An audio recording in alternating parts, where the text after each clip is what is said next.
ازيكم عاملين ايه؟ يا رب دايما تكونوا بكل خير. النهارده هنعمل مع بعضينا وصفة كده سريعة للنظافة.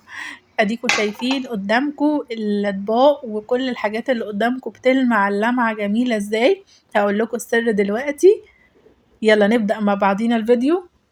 الموضوع سهل جدا وبسيط جدا جدا. عندك ليمون وهتخليه، هتسلقيه اول حاجة اكيد في المية بتاعته ما ترميهاش. تمام. على فكرة ده الليمون ده انا عملته مخلل، والفيديو بتاعه هنزله لكم في صندوق الوصف من تحت. تاني حاجة، ما عندكيش ليمون وعايزة تخلليه ولا غيره، بس بتعصري ليمون على السمك. كل ما تعصري ليمونة شيليها في التلاجة، شيلي النصين اللي عصرتيهم او التلاتة او الاربعة او حتى نص واحد وحوشيهم، ما ترميهمش برضو. عصرتيهم على سمك، شربت الليمون، عملت اي حاجة، المهم ما ترميهوش. بعد كده هتغليهم وتاخدي المية بتاعتهم، هي دي المية بتاعت الليمون. انا على طول مش برميه، كل مثلا اعصر ليمونة بشيلها في التلاجة في كيس على جنب. بعد كده بجمع شوية واغليهم واخد المية بتاعتهم. المية بتاعتهم بعمل بيها ايه؟ بجيب ازازة البريل بتاعتي وببدأ احط فيها المية بتاعت الليمون دي، سواء كانت يعني ممكن تنقصوا الازازة تخلوها لحد النص او الربع على حسب ما انتوا عايزين. لو هو تقيل خلوه اقل، او ممكن تاخدوا شوية في ازازة لوحديها براحتكم خالص، وتبدأوا تحطوا عليه المية بتاعة الليمون. الحركة دي بتخلي الاطباق بتاعتكم او الكوبايات او اي مواعين عندكم، حتى الاستانلس والالومنيوم، بتخليه بيلمع لمعة حلوة جدا. وكمان لو مشيتي كده بصباعك على الطبق او الكوباية او اي حاجة، دي هتشوفوها في اخر الفيديو، هتلاقوا كده بيزيق كده تزييقة ان هو جديد كده ونضيف وحلو.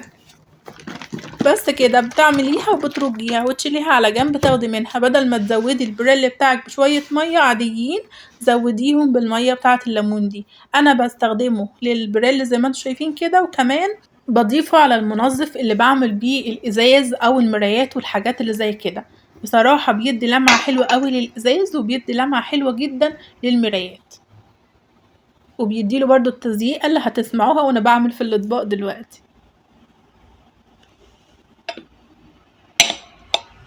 اتفرجوا بقى معايا وشوفوا كده كل الحاجات نضيفة ازاي وفيها لمعة حلوة ازاي.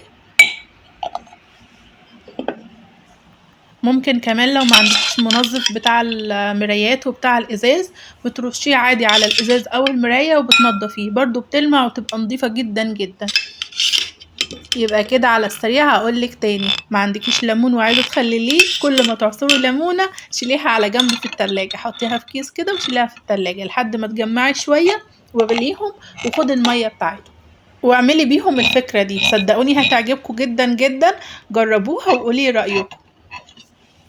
عايزة اقول لكم ان اللمعة دي صدقوني حقيقية، وانا مش فاتحة اي فلاش خالص للموبايل، وجربوها بنفسكم ومش هتندموا. باي باي.